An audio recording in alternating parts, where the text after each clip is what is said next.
Hello everyone and welcome back to Turner's Tutoring. I'm Mr. Turner with our new Read Aloud today. Our Read Aloud is going to be for the kinder to second grade section, and it's going to come out of the Walt Disney Classic Storybook collection. Ours is going to be today Walt Disney's Alice in Wonderland. I hope you guys enjoy. I'm going to be using the bookmark this time, so it's a little different from the pointer. Let's go ahead and get started in Alice in Wonderland. One beautiful day, a girl named Alice took a walk outside with her older sister. When they reached a riverbank, Alice climbed to a high tree branch and settled into a comfortable spot. Her sister sat on the ground and started reading out loud from a history book. It was warm outside, and Alice didn't feel like paying attention. Instead, she played with her cat, Dinah. Soon, she began to daydream. Alice imagined a world where animals and flowers could talk. Just then, Alice looked up and spotted a rabbit who was carrying a pocket watch. "I'm late," the white rabbit called as he ran by. Alice was curious. She climbed down from the tree and tried to catch up.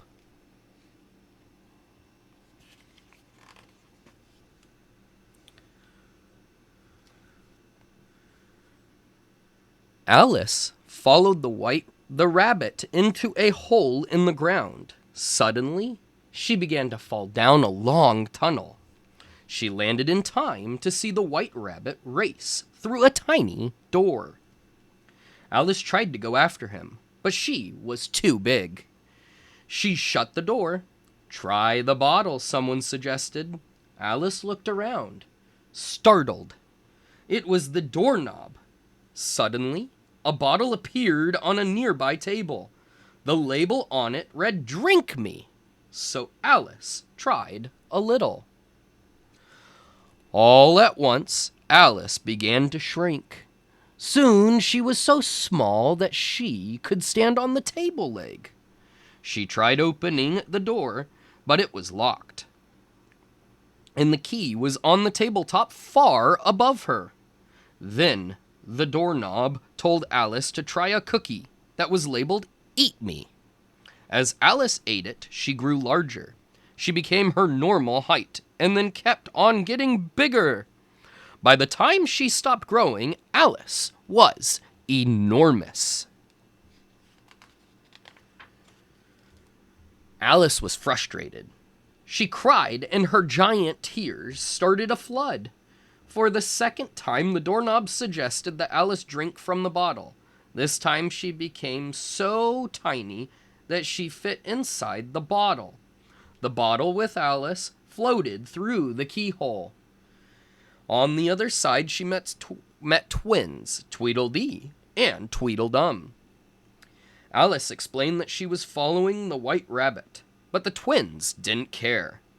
They began to tell her a story. Alice wanted to be polite, so she listened. But when the twins finished their tale, they just kept talking. Finally, Alice decided to leave.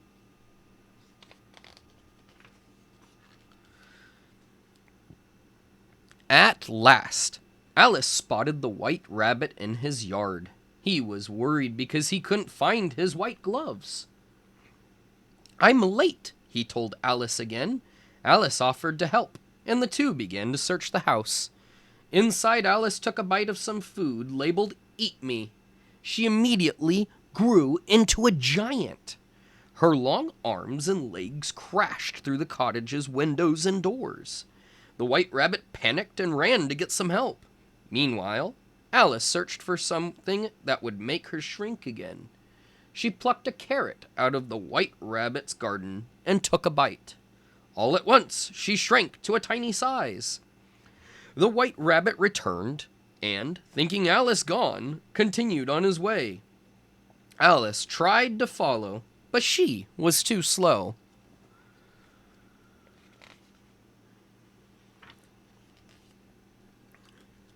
Soon, Alice found herself in an unusual garden. She was delighted by all of the strange things that surrounded her. Odd bugs, including bread and butterflies, and a rocking horse fly, flew through the air.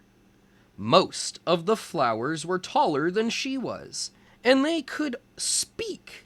But the flowers thought Alice was a weed, and they told her to leave their garden. Next, Alice came to a caterpillar sitting on a mushroom. The caterpillar told Alice that eating some of the mushroom would help her.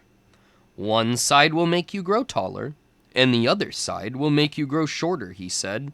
Which is which? Alice wondered, breaking off a piece from each side. Alice took a bite of one side and shot up taller than the trees. She even scared a bird that was nesting on a high branch.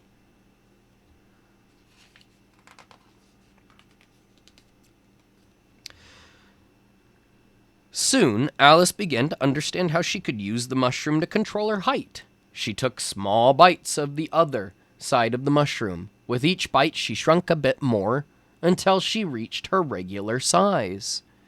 As Alice wandered back through the forest, she saw a cat appear in a tree. He introduced himself as the Cheshire Cat and suggested that she speak with the Mad Hatter. Alice didn't like the idea of meeting someone mad, but perhaps the Hatter would know where she could find the White Rabbit. Alice continued through the forest until she reached a strange tea party. The Mad Hatter and March Hare were celebrating their unbirthdays. They invited Alice to tea. When the Mad Hatter and the March Hare discovered that it was Alice's unbirthday too, they gave her a cake. As Alice blew out the candles, the cake shot into the sky like a rocket. A dormouse holding a tiny umbrella floated down and landed in a teapot. Alice had never seen such nonsense. Alice was just about to leave the party when, to her surprise, the White Rabbit ran by. He looked at his watch and cried, "I'm late." The White Rabbit ran off, and Alice ran after him. Alice soon lost sight of the White Rabbit. As she continued searching for him, she found herself in a fancy garden. She watched as some playing cards painted white roses red. Suddenly, the White Rabbit ran into the garden. He was there to announce the Queen of Hearts. When the Queen saw that some of the roses were still white, she was furious. "Off with their heads," she shouted, pointing at the poor playing cards. Just then the Queen of Hearts spotted Alice. She challenged the girl to an odd game of croquet, using hedgehogs as balls and flamingos as mallets. The Queen began to win, but only because she cheated. Suddenly, the Cheshire Cat reappeared. Alice spoke to the cat, but he hid himself from the Queen of Hearts. The Queen thought Alice was teasing her and cried, "Off with her head!"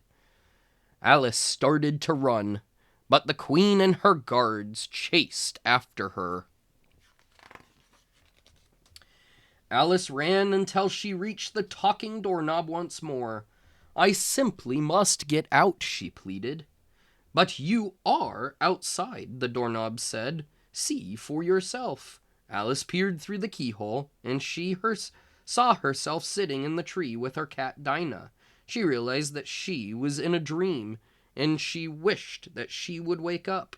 Sure enough, when Alice awoke, she was back in the tree.